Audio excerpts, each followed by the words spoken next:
The series kicks off by introducing the protagonist, Will Serfort, a young boy with no magical abilities who still manages to enroll in Regarden Magic Academy, where only skilled magicians are admitted. To make up for his lack of magic, he goes in a dungeon to slay monsters and improve his physical abilities. His bully of a teacher asks him to produce a spell to ignite some fire. Knowing that he is deficient in magic, this is just a way to embarrass him in front of the whole class. His classmate Shaun used the opportunity to show off, while showing a lack of concern towards Will's safety. Professor Edward also reminds Will that at Regarden Magical Academy magic is everything, therefore those who do not possess any magic are fools and should not be at the academy. After class is over, he bumps into Shaun with his group of lackeys. They reminds Will how much a loser he is, which is when his friend Colette steps in to defend him and stop Shaun and his friends from bullying him. We then get a little background of Will and his childhood friend Elfie, who is very talented and became the one of youngest ever to earn the Magia Vander title and left for the top of the tower. This is when we are taken towards a discussion between Will and Professor Werkner, who is scolding him for entering the dungeon without permission. Will then apologize, and he is reminded by Professor Werkner that since he does not have any magic, he has to earn an incredible amount of credits by killing monster to ascend the tower and become a Magia Vander. Since Will was behind and at risk of failing, Professor Werkner found a dungeon assignment for him to make up the credits he needed to graduate. Shaun was eavesdropping into their conversation, therefore he decided to get his lackeys so that they can kill the monster before Will. This was he would not have enough credit to graduate, and he would be expelled from the school. On their way to the location, they stumbled into a monster that was beyond what him and his friends could handle. As he stood no chance against the beast, Will decided to step in and save his life. At the same time, Professor Edward realized that Shaun and his friend entered the dungeon unauthorized. This is when Professor Werkner informs him that Will is also in the dungeon completing an assignment. Professor Werkner tells him that there is no need to panic as Will is there, therefore they should be okay. Professor Werkner used his crystal ball to see what was happening in the dungeon. This is where we get to witness Will Serfort's physical prowess in action. Even Shaun and Professor could not believe what they were witnessing. Professor Gardner then explains that despite having no magic, Will has the physical ability of a dwarf. Great swordsmanship combined with great observation, as he can recognize patterns of attack after witnessing it just once. In a world full of mages, it is fair to say Will is a true warrior, as a slash of his sword is so powerful it is like a bolt of lightning. Saving Shaun's life did not improve his standing, as it only made things worse, because Shaun felt belittled and Professor Edward was infuriated because to him magic reigns supreme and Will should not be this powerful without magic. We go 5 years back to look at Will's existence since joining the academy. We can see Will is being laughed at and mocked by all those around him. It is clear that the bullying is affecting his mental health and confidence, as he does not look like someone who is enjoying his time at the academy. Not only does he get bullied by his peers for not having any magic, they also believe that he is only at the academy due to his childhood friend Elfaria, a powerful magician. Now that she has left the academy and became a Magia Vander, everyone seems to think Will is going to get kicked out of the academy. Will is brought in front of the headmistress to determine his stay at the academy. I am sure by then he probably thought he was going to get kicked out since all his classmates dislike him and wants him gone. She uses her wand to hand him a small blade, and straight away we can notice something change in him. You could tell something was different about him. His mood shifted, and he takes a stance ready for anything coming his way. She casts spells around him. Will extraordinary sword display to the headmistress, and Professor Werkner realized that Will was not at the academy by mistake. Will's swordsmanship impresses the headmistress, Cauldron. She recognizes his potential and allows him to stay. It is evident that Will is not the most gifted academically, as he has no magic. Professor Werkner explained the path to becoming a Magia Vander.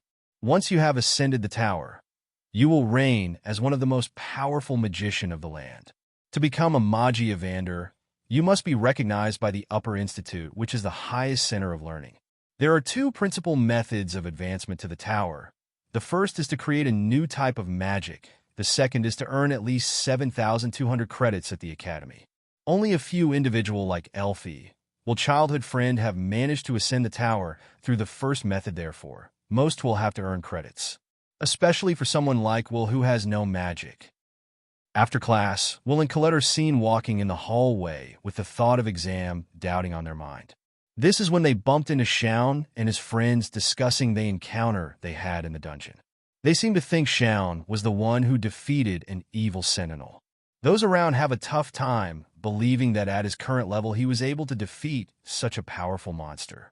Since he is considered somewhat of a prodigy, there are those who admire him and believe that he will ascend the tower as he has what it takes to become a Magiavander. While reminiscing on the truth in his mind, Will suddenly walk in front of him. That was enough to trigger him, so he walked towards Will, pushing everyone out of his way. He grabs Will, making him drop his books, and asks Will to explain himself. Shaun was still having a tough time to comprehend what happened in the dungeon. Colette again came to his defense, and everyone became curious by his erratic behavior. The idea that someone who had no magic could be stronger than him was infuriating, which is why he couldn't look past it. He let Will go and walked away angrily. Professor Edward remained skeptical of Will's capabilities, therefore went to have discussion with the headmistress to ask for Will's expulsion. Edward does not believe those who do not possess any magic should be at the academy. The headmistress explained to Edward that Will is in his final year, so why not let him finish it? Edward emphasized that having no magic is enough for Will to be kicked out. Even if he is more powerful than many of those with magic at the academy, he should not be allowed to stay. This then prompted the headmistress to examine Will's academic record. Aside from being magic deficient, Will excels in all other aspects and that there are many paths Will could choose.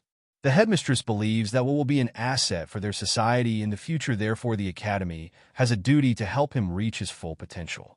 To solve the issue, the headmistress decided to test him. She left Professor Edward in charge of the test. She left the content of the test to him despite knowing he would be very harsh. This was in order for Edward to realize how capable Will really is. Professor Edward interrupted Will and Colette revision session and told him to come to the spell hall alone. Edward told Will he is having a supplementary session because of his continuous failure at spell work. Will felt grateful but also surprised as Professor Edward has never done any nice for him. Unbeknownst to Will, Edward was going to use this as an opportunity to break his will. The assignment set by Professor Edward was for Will land a single strike on him in order to succeed. Refusal was not an option, therefore Will had to fight back. The headmistress called Professor Werkner to her office to let him know that Will was undergoing a test, and he was not allowed to interfere. He was shocked to find out that the one who was administrating the test was Professor Edward out of all people. Werkner became worried immediately as he saw that Will and Professor Edward were ready to clash. Werkner knew that nothing good would come out of it, which is precisely why the headmistress told him herself to prevent him from intervening, as she is aware of Werkner's affection for Will. Headmistress Caudron let Werkner know that this test is to let Edward ascertain whether Will is worthy of walking the Magiavander path. It is important that all professors are somewhat on the same page regarding the ability of their students, therefore the duel between Professor Edward and Will is necessary. The first few attacks by Professor Edward showed Will that he was serious and he would suffer serious damage if he does not try his best. Will was amazed by how much magic Edward had and how powerful his spells was. Meanwhile, Professor Werkner was still pleading with Caudron that she should intervene and stop the duel before it is too late. Werkner thought it was cruel allowed a duel to take place because Edward is the closest mage currently who could become a Magiavander. Motivated by jealousy and hatred, Edward was ready to show Will that a real mage doesn't need to use brute force to win a battle. After a powerful explosive spell, Will was forced to back off and think of a strategy to beat Professor Edward. At this point, he is still surprised by the amount of power Edward can generate despite barely trying. He tried to catch Edward off guard by attacking on his blind side, but it was futile because Edward's magical barrier was too powerful. Edward found it laughable that Will thought he could break his spell with a kick. To him, such behavior was pure savagery. Will was repelled by the magical shield, and Edward followed through with spell, sending Will flying to the ground. Will realized that this was child play for Professor Edward. He has been stood on the same spot since the duel began. He has not broken a sweat yet. Will probably wanted to run away at this point, but he knew that winning this duel would decide if he will be allowed to graduate. Edward asks if Will has noticed that he has only been using 2 spells since the duel began. Despite having many spells at his disposal, the Black Flame and the Shield are enough to put Will in his place, therefore those are the only 2 spells he will continue using. Edward decided that it was time to end it. He has toyed with Will enough. Before he does that, he will show him a level of magic a talentless nobody like him could never reach. Will was put in an impossible position because not only did he not have his sword, but he was also fighting someone who was purposefully trying to hurt him. Edward said to Will that if he is not able to command and get things done at the whiff of his wand, then he has no place at the academy. At first, Edward wanted to demonstrate the difference in their abilities. Will thought perhaps he could run away and dodge the incoming attacks. That proved to be futile because Edward expanded the spell the whole length of the hall, so there was nowhere to hide. Will was hit directly by one spell after another. Edward seems to be enjoying himself like a conductor in a choral concert. Will came crashing down to the ground. He reached breaking point and knows he cannot win against such a powerful mage unarmed. If only he had a sword, he could at least defend himself. Colette was worried about Will and could only imagine what kind of torture Professor Edward was putting Will through, especially when she knows that Edward has never liked Will and wanted him gone since he joined the academy. She was worried for Will's safety, especially because she secretly likes him and she does not like when he gets hurt. Kiki, who was injured while she was watching the duel, walked in limping. Colette, curious as to what happened, realized Kiki was trying to tell her something. Kiki was scratching Will's locker, which was usually for Kiki to behave that way. So, Colette realized perhaps Will needs something from his locker. Worried that Will was perhaps in danger, or even worse, injured, she decided to do something about it. At this stage, Edward thinks Will is done. He finally put him in his place. He walks towards him, telling him to realize that the path of a Magia Vander is not for someone like him. Only those who can stand at the pinnacle of society can achieve such feat. If Will can't even win a duel against him, right now, he has no chance of ever becoming a Magia Vander. He tells Will a famous story about the Battle of Garzaranso. At the time, dwarves incited a rebellion with an army of 10,000s. The dwarves were clearly not happy of their living condition and treatment. So he asked Will to guess how many mages it took to crush down the rebellion. One he answers while stepping on Will's head with his foot. He reminds Will that brute strength will always be inferior to the wand. It does not matter whether you have an army of thousands with incredible strength. The wand will always prevail because magic reigns supreme. It is simply how their worlds work. Will tells him that it does not matter how many people look down on him or whether his dream is foolish because that is the path he chose. He grabs Professor Edward's leg, so he kicked Will away from him. Edward asks what could possibly drive him to endure such treatment. What noble reason could make Will go through so much suffering? With many obstacles on his way, Will seems to not give up, so what could his reason be? Will replies, I have a dream, and he is going to do what it takes to ascend the Magia Vander Tower. It is because I want to be with the girl that I love. Professor Edward was in complete shock. He could not believe what he was hearing. Will reminds him that Elfie is waiting for him at the top of the tower. Professor Edward was more enraged now.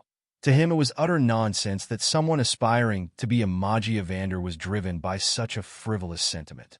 Will replies, all that matters is that it makes sense to me. Edward screams, shameless fool. Will seems re-energized and ready to continue the duel. Colette is seen running carrying Will's sword. She screams his name and throws the sword towards him. He catches the sword and thanks Colette for coming to his aid. Professor Edward seems displeased by her interruption. Will put on his goggles and takes his stand ready to show Professor Edward what he is really made of. Edward reminds him that it seems he has not learned anything since the duel has started. Edward sends an attack towards him, thinking the outcome would be the same as before, but will cut through it. Edward seems surprised that Will is able to cut through his attack. Then he realizes that it is because his blade is special. Edward tells him that it won't make any difference. It seems the next attack is going to be really powerful. Will, circled by black flame, seem nervous and unsure what to do. His body can't stop shaking because he already got a taste earlier of what Professor Edward can do. It looks like Professor Edward was getting serious, charging for a powerful spell. Will decides to make the first move this time and charge onwards, so Edward sent a fury of attack his way. The spells was definitely more powerful than before. Will dodges the attacks, using the debris one after another, making his way towards Professor Edward. We'll replay the Battle of Garzarenso, because Edward forgot a crucial part of the story where the Dwarf King charged towards the mage and landed one blow. The mage recognized the dwarf's status and power. With a swing of his sword, Will cuts the wall behind him and uses 2 bricks as decoy, which are stopped by Edward's shield. 1 minute, Will is seen running on the ground, so Professor Edwards fire a couple of shots his way. However, Will jumped into the air to avoid the strike. He uses the ceiling wall to propel himself towards Edward. This time, Edward's shield was not enough to stop Will from cutting through it. They ended up right in front of each other, ready to strike. Just like that, the duel was over as Will's sword grazed Professor Edward, making him suffer a little cut on his cheek, and you can even see pieces of his hair fall to the ground. Despite losing, Professor Edward was still not happy with the outcome of the duel, but he had to abide by his words, so he awarded Will credits, which meant that Will is granted permission to graduate. Colette ran towards him in pure joy to congratulate him, but Will was succumbed by pure exhaustion, so he passed out. Will is a working student. He is not like his fellow students such as Colette or Shaun, who comes from noble family, which means on his days off, he works as a paper boy. He bumps into Mr. Donan, who is well acquainted with. He asks Will to join him at Gina's tavern later after he is done distributing paper journal. It seems Will has more than one job as he agrees to join him later. While continuing his job, as he was running up the stairs, he tripped over and spilled the journal out of his bag. Due to his great reflex, he was able to collect the paper journal and put them back in his bag before they fell on the ground. However, there was one that was carried away by the wind and fell to the ground. As he was picking it up, he noticed a story in the journal about Elfaria, his childhood friend. It seems she reached a new feat as she created a new type of magic again. She is the first Magi Evander to create 12 new magic, which is a testament to her greatness. That was not all, as his familiar Kiki points out something for him. We'll notice there was more to the story as Elfaria passed a new order to the whole academy through the Upper Institute. So he ran home to his best friend Rosti, requesting a couple of magical items. Rosti wonders what is going on. Will replies there is a new order sent down by Elfie. Rosti asking about his lessons for the day, but Will lets him know that he does not have any, which is why he is prioritizing this. Rosti wonders whether the order will be difficult, but Will does not think so, as they are just tasked with collecting Frost Walker and Ice Cores. Elfaria needs a lot of magical catalyst according to Will. When it comes to Elfaria, Will act first then think after, so there was no way convincing him not to go. As he was making his way through the dungeon, Will noticed that he was not the only student excited about Elfaria New Order. The turnout was incredible. Couple of students had a head start on him and were already collecting ice cores. He even noticed familiar faces like Shaun, who melted down a monster with a single strike of his flames. His friends were amazed by his power as he destroyed the monster before him without effort. However, he seemed to be preoccupied elsewhere. His mind was still tormented by the fact that Will was able to defeat a monster he stood no chance against. It is ironic, as Will sees him as someone very talented with endless potential. We'll go further down the dungeon to see if there are any more monsters to hunt. Monsters on the 4th floor seems to all have been defeated due to sheer number of people there. This is where he stumbled into monsters about to attack a young lady. Without thinking twice, as usual, Will run to her rescue. He uses the block of ice to leap forward and cut all 3 monsters down in half. Will has become so strong to the point those monsters stood no chance. The young lady is very surprised by what just happened. Since it is her first time meeting Will, she is shocked as to how easy he defeated those monsters without any magic. It was very unusual for her to witness someone this strong with a sword. He then asks her if she was all right. Timidly, she responds, "I am fine," and thanks him for saving her. Will introduces himself and asks her who she is since he has never seen her before. She introduced herself as Iris Churchill. Iris suddenly became very talkative. She then informs Will that she has had the pleasure of meeting Lady Elfaria, to which Will respond, "Good for you," that she seems to get in trouble a lot. She then tells a story about a time she was surrounded by a group of monsters. Isolated, helpless as those monsters were beyond what she could handle. She thought it was the end for her. Then suddenly, every monster around her was engulfed in ice. She had no clue as to what just happened. She was no longer in danger. As she turned around, she noticed a glowing figure floating on ice, which is when she realized it was Lady Elfaria, who asked if she was fine and that she should be more careful next time. As they are trying to locate Frostwalker, we'll explain to Iris that when Frostwalkers move, they leave ice shards in their tracks. He also found it unusual as the size is usually between 0.5 and 1 mile wide. But for these, it was more than double. Will and Kiki nudged towards each other. They both knew there was a colossal Frostwalker in that tunnel. Iris seemed worried and terrified.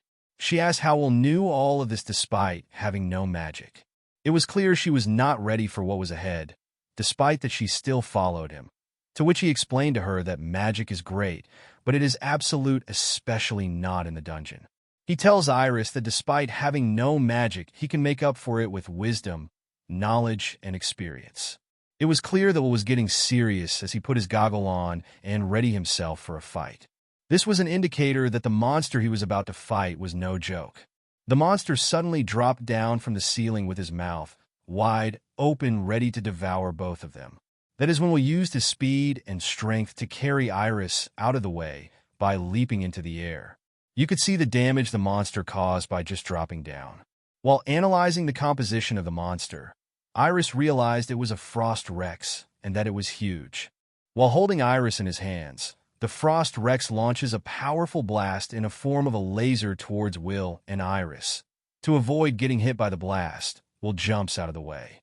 We can clearly see that Frost Rex are dangerous. Will drops her down and asks her to stay there. She then explains to him that physical attacks won't work on Frost Rex. It's dubbed the Dwarf Killer as it can freeze anything it touches. The only way to defeat one is to use long-range magic. She reminds that this monster is beyond what he can handle. Will asks her not to worry while he is gearing up to face the Frost Rex.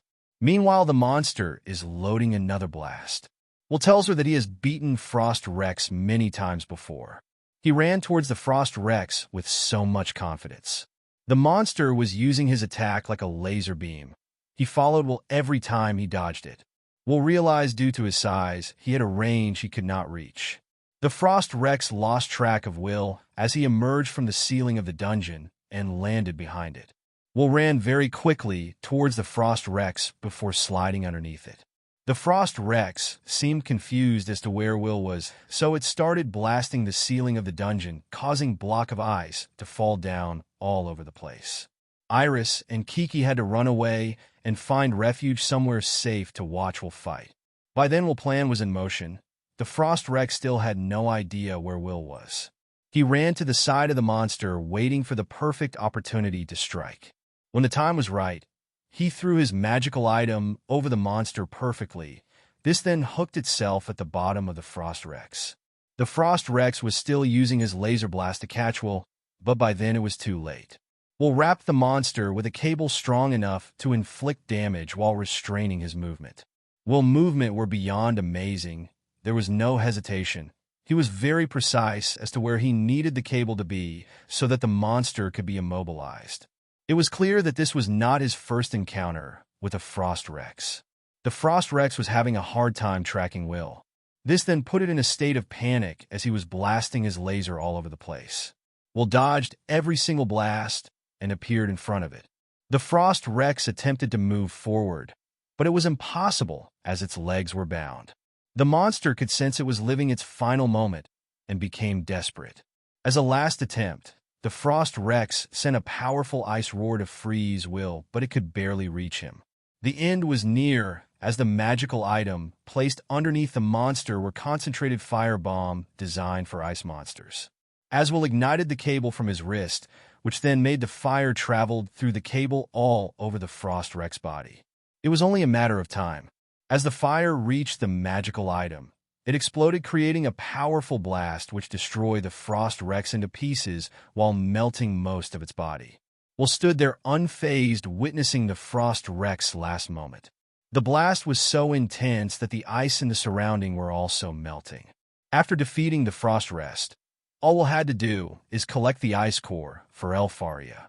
It was obvious that Iris was not just a regular student, as we can see her analyzing the event that just unfolded in the dungeon.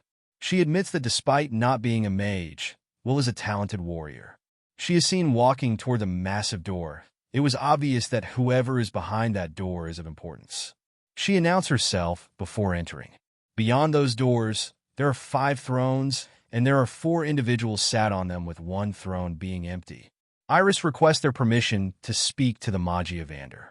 Cariot Inkindia, Eleanor Uljos, Zio Thorzus, Elfaria Albes. She asks whether she is disturbing their time. Cariot responds not at all, just the usual insignificant meeting. He then reminds Iris of their role as Magi Evander. Zio believes the celestial hosts are on the other side watching them. He admits they do not have the strength or the manpower necessary to fight them. Eleanor says that they need more elite mages for the upcoming battle. They need to prevent the lore from becoming reality. It turns out Iris was a watcher sent by the Magi Evander to scout a potential mage that could ascend the tower and become a Magi Evander. Iris informs them that she has found an interesting prospect. His name was Wilserfort, and she recommends that he be brought to the tower. Cariot and Eleanor object while Zio seems to entertain the idea. It seems Eleanor only wants capable mage near her. It seems she is tired of being disappointed. Zio seems to find it interesting, and he wouldn't mind taking anyone in as long as they had proven to be capable. Despite being the apex of magic, they don't agree on a lot and barely get along. Cariot stepped in and stopped them from arguing. He tells them that there is no need to rush as the Grand Magic Festival is coming up. Something interesting is bound to happen, therefore they can reach a decision then. Zio tells them that if someone is talented, they are either going to find their way to the top, or they will just come crashing down very quickly. He then sees the meeting as being over, so there is no other reason for him to stay, so he leaves. In light of the upcoming Grand Magical Festival, students are still required to undertake assessments to pass and earn credit. Shaun was the first student to take the test.